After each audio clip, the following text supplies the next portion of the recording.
tiwa damatan tu. Tanah tita damatan. Damatan. Tanah damatan. Damatan tu tak. Tak tome gitu ni. Manda-manda. Manja ke nak kena penampur? Okey, hari ini kita nak bercakap tentang salahkah jadi manja. Tapi saya rasakan Syirah, manja ni kan kadang-kadang boleh disalah ertikan dengan mengada-ngada. Mengada-ngada dan juga menggedik. Tapi tengok juga kalau menggedik. Tapi tengok juga kalau kita dah terlalu selesa dengan orang tu, kadang-kadang kita gedik pun orang dah tahu dia tu memang gedik, tak ada masalah pun. Dan untuk itu kita nak berbual-bual, kita nak tanya tetamu kita ni manja ke tidak ketiga-tiganya. Kalau boleh kita mulakan yang pertama sekali lagi Syazrin Shahrom. Boleh saya. Ini dah tentu anak bongsu. #anak bongsu. Ting. Dan di tengahnya pula, Yana. Okey, kita bersama dengan Dazrin Kamarudin. Masya Allah. Saya rasa manja ni. Rasa.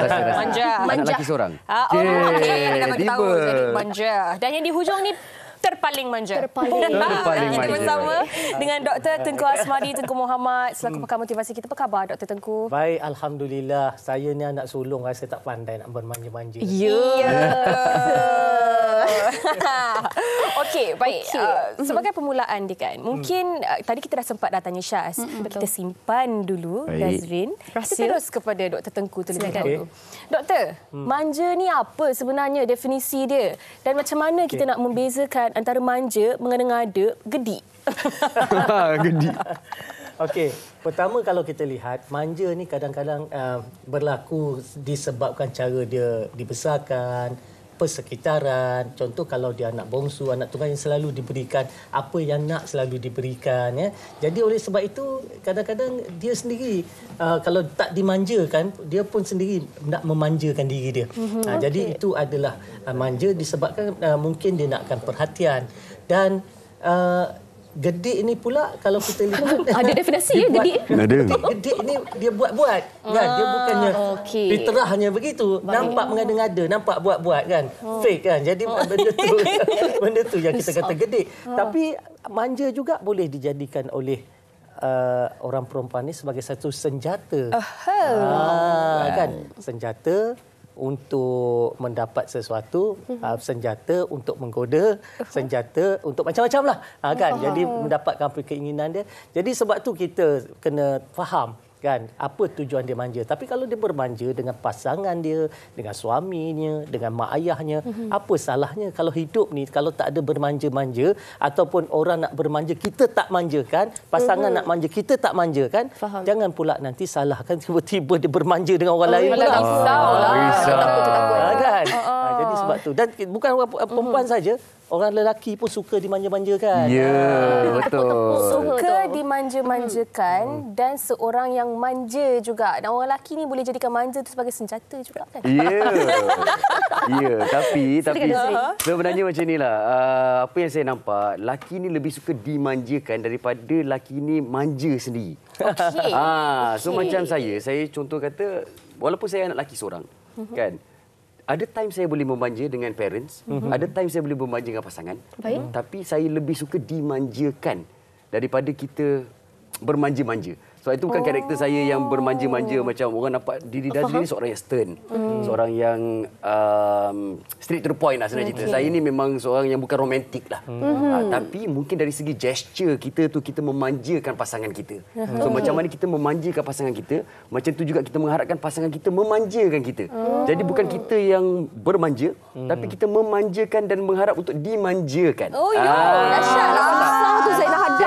Gesture tu lebih penting tau. Kalau kita bermanja, kita mengharapkan sesuatu. Tapi kalau kita memanjakan, kita memberi. Contoh kata macam kita nampak gesture-gesture macam contoh kata tengah bongkok, nak angkat kepala ada bucu, kita memanjakan. Kalau katalah tiba-tiba macam itu klise kan, itu very klise. Tapi itu adalah satu gesture di mana kita memanjakan diri seseorang. Nak buat something, kita tahu dia boleh buat tapi kita buatkan. Itu gesture kita memanjakan pasangan kita. Dan macam doktor cakap pun, dalam pasangan tu memang kita harus bermanja-manja dan kita harus menunjukkan. Tapi manja tu cara kita tunjuk ada macam-macam cara. Doesn't mean kita kena mengada-ngada untuk tunjukkan kita ni manja. Tapi kadang-kadang manja pun ada kena-mengena dengan ketahanan daya saing juga. Kan?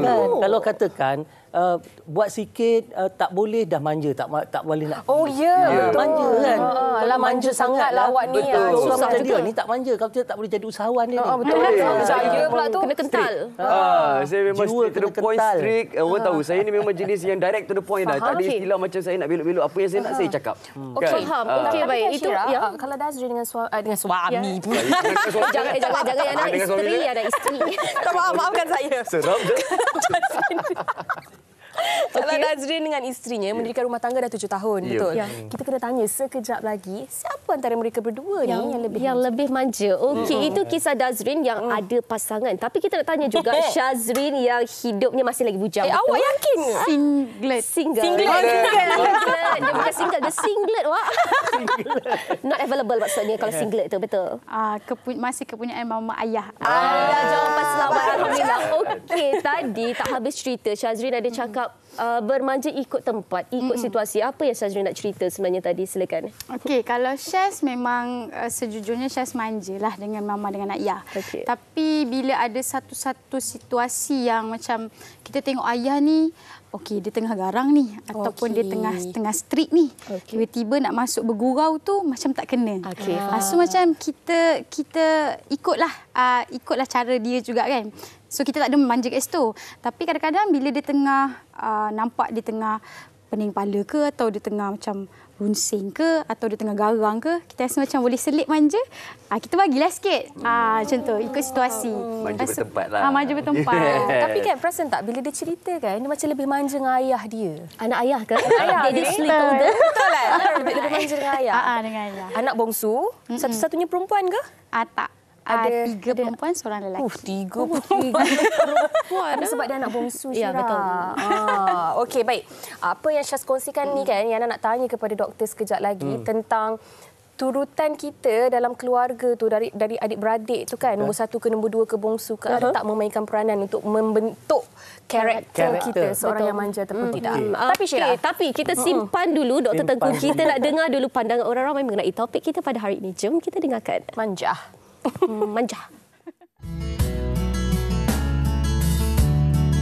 Okay, I kalau dengan isteri I, of course kita dua-dua pun manja. Tapi kalau kat luar, I seorang yang serius juga kalau bila when it comes to work lah or business.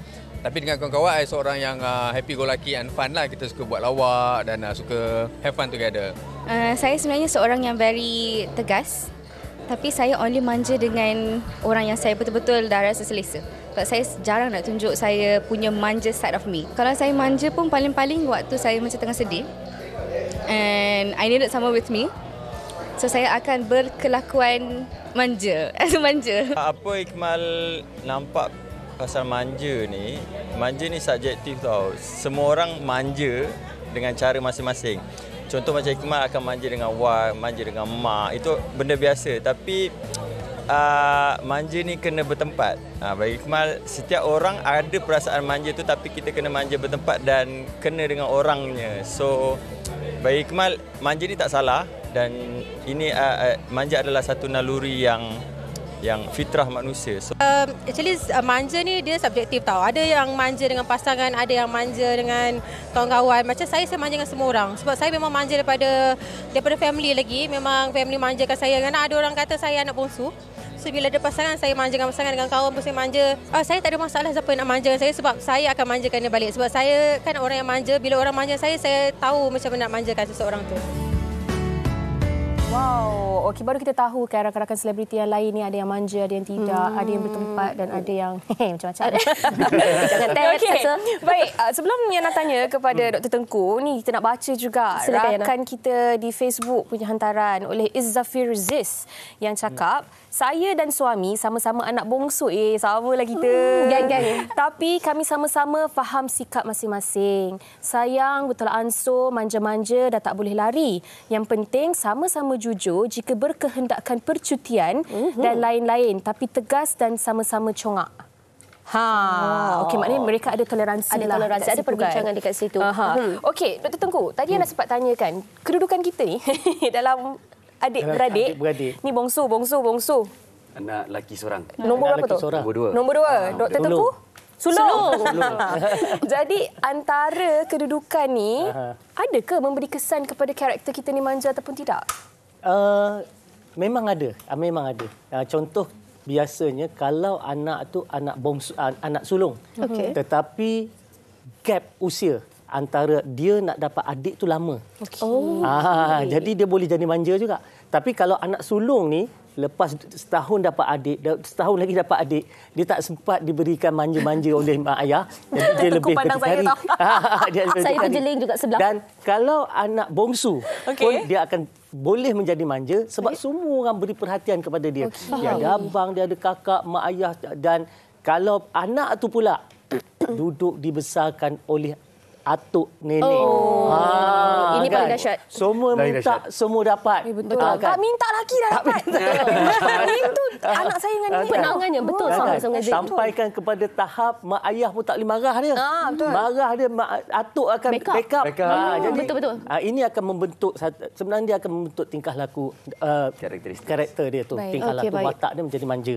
Jadi sebab itulah kalau kata ada tak susun atur dalam anak keberapa tu membentuk karakter, ada, tetapi tengok pada situasi. Gap dia antara satu masa dengan satu masa kan. Jadi sebab itu cara kita dibesarkan, ya, cara mak ayah kita besarkan kita, persekitaran kita, ya, banyak membentuk tingkah laku kita. Kadang kalau kita besarkan anak kita, apa dia nak semua dapat. Kan? Contohlah Dazrin, dia ada anak, katakan dia ada duit, ada anak pula seorang, katakan. Apa minta semua dapat. Ini bahaya. Ini bahaya sebab dia tak rasa susah. Jadi bila dia tak rasa susah, maka dia akan manja. Kan, dia nak sampai kepada tahap dia lupa yang dia minta tu bukan dengan mak ayah dia. Dia minta tu dengan kawan, dia minta dengan orang lain. Kan? Dan susahnya nanti bila dia mendapat pasangan, dia akan demand juga dengan pasangan dia. Jadi karakter tu terbentuk, tingkah laku terbentuk dari segi persekitaran, cara dibesarkan dan sebagainya. Mak seram pula. Takut pula. Kita kena tegas ni, kena mulai hari ni. Dia ada kena tarik tali lah. Kita kena pandai tengok situasi. Anak kita ni kita kena biarkan dia rasa susah. Biar rasa susah. Bukan kita nak hidup susah. Betul. Kan? Tak mudah dapat sesuatu perkara. Kalau dia nak sesuatu, apa cara dia kena buat kerja ke, dia kena tunjukkan result yang bagus ke dalam pembelajaran, kan, dia kena usaha sikit, maka baru kita berikan. Jadi barulah dia nampak nak dapat sesuatu perlu ada usaha. Macam saya dengan adik saya lah, gap kita orang, walaupun saya anak lelaki seorang, tapi saya nombor 2. Saya dengan adik saya gap 10 tahun. Yang nombor 3 tu lah. Yang nombor 3 tu. Jadi memang gelaran saya awak sebenarnya bongsu. Saya sebenarnya bongsu. Jadi tiba-tiba macam bilanya keluar seorang lagi ni. Macam surprise. Jadi telah dimanjakan 10 tahun selama 10 tahun itu. Jadi sebab itu kita bukan manja tapi kita biasa dimanjakan. Jadi kita dah membesar ni, kadang-kadang kita orang kenal Dazrin ni sebagai seorang yang strict, orang yang kenal kita ni sebagai dia tahu kita ni memang direct to the point. Tapi kadang-kadang kita ni dah biasa dimanjakan. Jadi kita kadang-kadang nakkan perhatian tu. Tapi itu datang mengada-ngada tu. Kadang-kadang dia tak ada mengada-ngada tapi di dalam dia ada mengharapkan. Takkanlah tak boleh manjakan kita sikit. Bila nak mengada-ngadakan ni. Mengada-ngadakan kita. Macam itulah. Okey, kita faham bahawa karakter manja ini kita dibentuk melalui persekitaran, dibentuk melalui turutan kita ni anak keberapa, anak tunggal dan sebagainya. Tapi Dazrin 7 tahun usia perkahwinan, Dazrin dan juga pasangan, siapa lebih manja di sini? Okey, siapa lebih manja dari hati memang saya lah. Isteri saya tu walaupun kalau dari kaki dan kepala dan tangan isteri lah, lah. Dari segi hati memang saya, tapi kita tahu kita sebagai ketua keluarga, kita kena memanjakan keluarga kita tapi bertempat dan ikut timing dan ikut apa benda situasi yang sedang berlaku tu. So bila kita sebagai ketua keluarga, kita akan tengok okey, pasangan kita ni kita tahu dia boleh buat, tapi tindakan kita yang buat untuk dia tu menunjukkan bahawa kita sayang pada dia. Jadi itulah kita memanjakan dia, bukan kata dia tak boleh buat. Kita tahu kalau kita tak ada, dia boleh je buat benda-benda itu semua. Tapi bila kita ada, kita menunjukkan bahawa kita boleh memanjakan pasangan. Jadi dari segi itu saya nampak dia lagi manja daripada saya lah. Dia kalau orang lelaki ni, orang lelaki dia walaupun dia kata dia straight, dia apa kan, tunggu dia sakit. Manjanya lebih. Baru nak cakap. Saya setuju. Itu time saya manja. Sekejap, saya nak kena pegang urut kepala. Migraine dibuatnya. Masa itulah baru urut kepala. Masa itulah baru macam sakit. Sikit je. Nak minta buka, nak minta air pun. Tak dengar. Tak boleh bangun je. Maknanya spesies lelaki ni semua sama. Maksudnya sama. Aja garam kat luar. Okey, baik. Kita dah dengar dah Dazrin berkongsi dari sudut pandangan seorang yang dah berkahwin kan. Tapi kalau macam Syaz sendiri masih lagi single, ready to mingle, available kan. Adakah Syaz mencari seorang lelaki yang ada karakteristik manja ataupun Syaz suka seorang yang macho man tegas? Okey, sebab macam Kak Yana bagi tahu tadi, Syaz rapat dengan ayah. Okey. So bila dah biasa dapat ayah yang memang ayah dia manjakan, tapi dalam masa yang sama ada waktu dia tegas. Tapi bila dia manjakan tu, kita suka dengan cara dia. So Syaz mengharapkan kalau ada lelaki yang macam seperti ayah. Ada. Macam ada je. Kan? Tadi macam kita nampak. Matching. So kalau ada yang macam tu, lagi selesa lah. Sebab kita dah biasa dari kecil kan. Sebab ayah dia tak terlalu manjakan pun. Kalau macam kita nak beli sesuatu, memang kena kumpul duit sendiri. Sampailah ke besar. Tapi bila dimanjakan, time kita memang pergi jalan-jalan ke spend time holiday, time tu kita nampaklah kita dapat manja dengan Okey, faham. Tiba-tiba dah nak masuk kesimpulan. Kesimpulan yang boleh kita buat, manja tu tak ada masalah, tapi kena ada pada tempatnya. Tapi sekarang ni Ziana, kita Ziana Kak Ji. Sekarang ini kita zaman social media, betul. Wajar ke kita punya manja, kebahagiaan suami isteri ni dipertontonkan? Mungkin Dr. Tengku ada sedikit nak ulas. Okay. Ini satu pesan saya lah kan. Kalau kita kegembiraan, kebahagiaan, bermanja-manja, kita tak perlu nak tonjolkan sangat. Baik. Pertama sekali kerana kita tonjolkan sangat, di luar sana ada yang suka, ada yang tak suka. Ada yang bahagia, ada yang tak bahagia. Jadi kebahagiaan kita mungkin menyebabkan dia rasa tak seronok, murung kan, ataupun dia tengok kita dia jadi meluat. Dan yang paling kita takut kalau kita tunjukkan sangat di media sosial macam-macam tentang kehidupan kita, kita bimbang kena penyakit ain. Penyakit ain ni tak ada ubat nanti.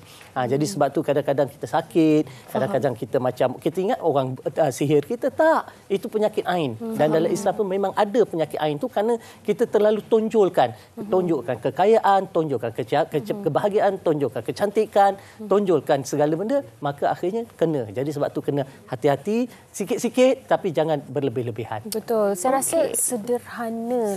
Itu kuncinya. Kalau tak tunjuk langsung pula, tak boleh juga. Sebab sebab followers ni dia nak tahu juga perkembangan kita, cerita kita.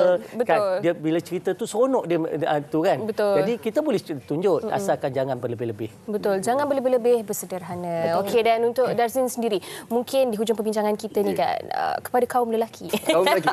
Kepada kaum lelaki yang bergelar suami khususnya kan.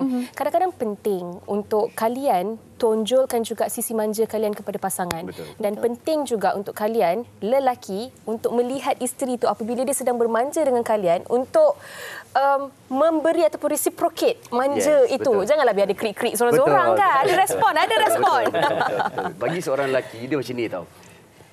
Kita tak boleh kontrol manja kita tu terhadap pasangan. Dan pasangan kita pun kadang-kadang manja tu datangnya dengan sendiri mengikut keadaan. So kalau katalah manja tu datang, macam Yana cakap tadi, kita memberi tindak balas lah yang positif kepada keadaan manja tu. Tak salah pasal suami dan isteri. Tapi kalau katalah manja tu tak datang, jangan dibuat-buat. Itu buat tu kan. Itu yang jadi awak tak jadi macam awak tak matang lagi ke? Awak nak pergi mana? Takut. Tak. So manja tu biar datangnya automatik. Jangan manja tu dibuat-buat. Itulah yang jadikan istilah tu tergedik-gedik kan pada kita kan. So tak payah gedik, biar datang naturally. Because benda tu datang daripada hati dan daripada naluri kita. Okey, baik. Manja tu biarlah datang secara semula jadi. Mungkin kata-kata terakhir daripada Syaz sendiri, selaku orang bujang kita ni, nak manja jagalah diri. Awak dia bujang tau. Kesian saya. Kita ni nak bermanja, jagalah diri. Janganlah kita bermanja dengan pasangan orang. Dan sebagainya. Mungkin ada nasihat untuk mereka di luar sana. Okey, macam Syaz sendiri memang Syaz manja tu dengan orang yang rapat je lah. Yang Syaz selesa, family. Kadang-kadang kawan-kawan pun tak adalah Syaz terlalu manja pun kan. Tapi macam doktor bagi tahu tadilah, kalau dekat media sosial kan, kadang-kadang kita tengah buat story tu, kita tertunjuk perangai kita tau. Yang manja tu kan betul macam tak okey je, delete balik. Macam tu lah, berjaga-jagalah. Satu perkara, orang perempuan ni, dia kadang-kadang memang dilahirkan dengan suara yang manja. Lupa yang manja. Lupa yang dia ni manja. Jadi hati-hati. kalau kita jumpa dengan orang yang bukan pasangan kita, jaga, belajar untuk bercakap tu lebih tegas sikit. Saya suka ni. Praktis, latih kan. Jangan kita bawa cara kita bercakap dengan pasangan kita tu bawa kat luar. Betul. Jangan. Awak punya betul tu. Betul semua. Laju betul. Terus tegas jadi. Tapi ini poin yang cukup bagus dan sangat-sangat penting. Kadang-kadang kita cakap, I'm just being myself. This is me. Inilah diri saya. Kan? Tapi hakikatnya bila kita hidup bermasyarakat ni, tak semua orang tu kita boleh layan sama seperti mana kita layan pasangan kita, orang yang kita cinta, ibu dan ayah kita, adik-beradik kita. Perlu ada diplomasi di situ dan perlu ada rasa hormat terhadap orang lain di situ.